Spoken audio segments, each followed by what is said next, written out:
All right, folks, it is December the 14th, and today, guys, we're going over chapters 95 and 96. We're going to discuss it for a little bit, but we're not going to take any notes today. We are going to have a lecture today, tomorrow, and Wednesday, but not on Thursday and Friday. So don't worry, you're not going to miss out on anything. So these chapters have to do with the formation of modern languages from their pre-medieval roots. And it also has to do with a little bit of not just popular literature, which there really wasn't that much of that in the Middle Ages, but definitely high literature of the nobility and the upper classes in Europe.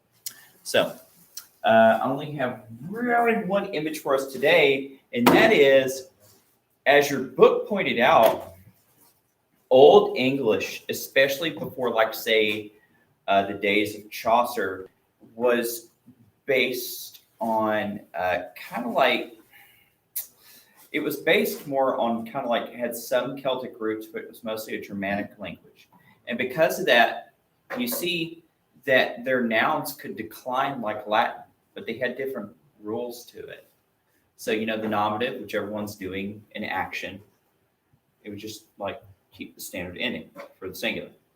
But if it was like genitive, like and genitive means, was that like to or from or with, you'd have the es at the end. And dative, to show possession, you'd put an e at the end. So you see it's all changing the suffixes at the end of the words, just like Latin languages or Romance languages. And so here we see, like, look at that, here's the plural, see, you put a u, like instead of skip you. I don't even know what skip was in Old English. This is just an example I found out. So we did keep a lot of the words, but fortunately, thank goodness, we got rid of conjugations and declensions. Whenever you conjugate a verb and you decline a noun, huh? Simple. It's simple. Technically. It's simple if it's part of your life, right? If you got it all memorized and stuff. Whereas English, I think your book's kind of unfair because the book says English is such an easier language and blah, blah, blah. Well, okay. Yes. Yeah, because like, here's the thing. English has more so than a lot of languages, because of how we do word order and word changes, we're able to actually express a few more meanings than some other languages, right? Especially very formal languages like Japanese and stuff. But our sentences are longer, and it's supposed to be a harder language to learn fresh than other languages. So like, if you're going to learn a second language, like if you're taking the step from being a native, Vietnamese speaker, and you're trying to learn English, it's very hard, because English is more complicated. But if you're trying to make the step of going from English to another language, like say French, it's easy. It's easier, I guess. You already have English, because English takes a lot from the language. It is, but like our vocabulary is bigger. But our sentence rule structures are more complex. It's not the most complex. Mandarin's really, really hard. German's really hard.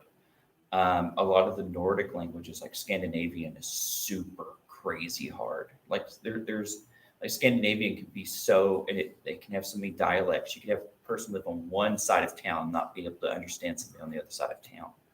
So that's pretty crazy. But okay, so yeah, of course, as we already discussed before, English came from a lot of different languages like French, and German, and Celtic, and all that stuff.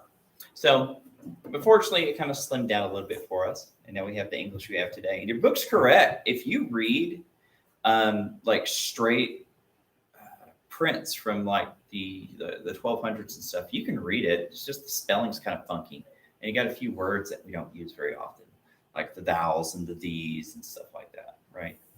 And of course, the Romance languages are kind of easy. I mean, French, Italian, Romanian, Spanish, and some other language like Portuguese all came from Latin roots.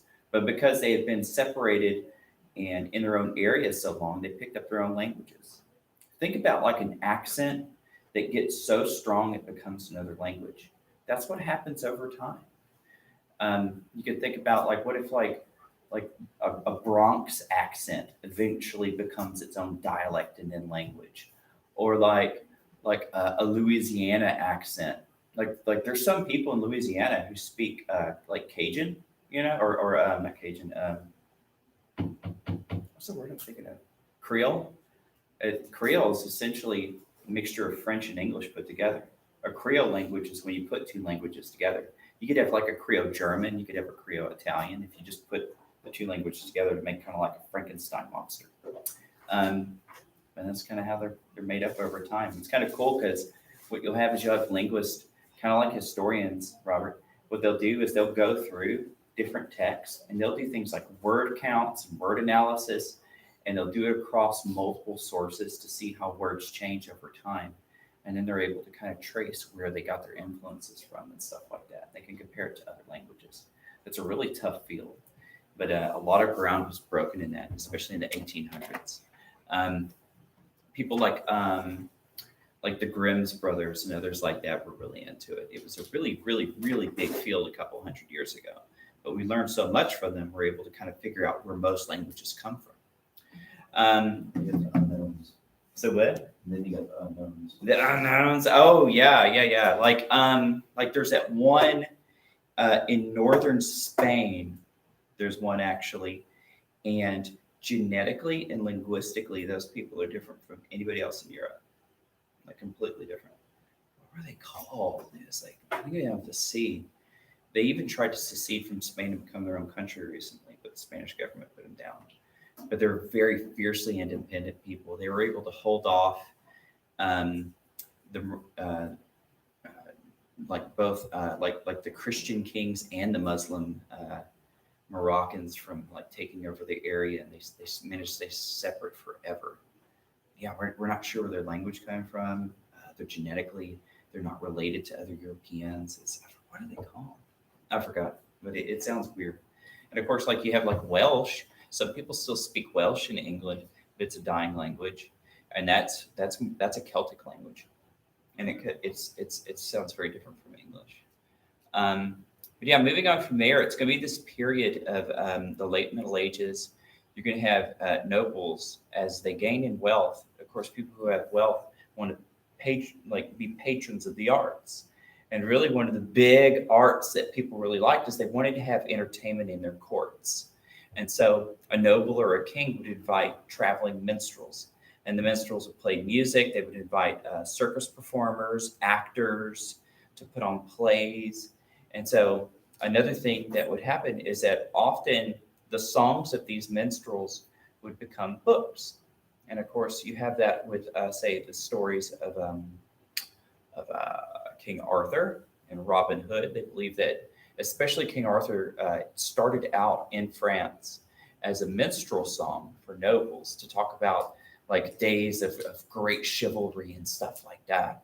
And eventually they'd be applied into popular literature, especially after the printing press. But so yeah, that's going to grow, and you're going to see that instead of writing only on religious matters, nobility is going to want things that reflect chivalry, that reflect kind of like their ideal of life. And so that's how we're at the birth of popular literature eventually. Because once we have the printing press, people are going to eat up these books left and right, because everyone wants to kind of have that taste of what it's like to live in the upper class. But y'all have any questions or observations? Yeah. Yeah. Is that a question or an observation? Okay. All right, kids. So that's going to end it for today. So like I told you, it's really, really short. We're going to see what chapters we pick up next time. We're going to skip a lot of the chapters in this section because a lot of it are things that you may already know, or there may be things that I'm kind of like, I don't know about that. So talk to you later. Be good. We're done for today.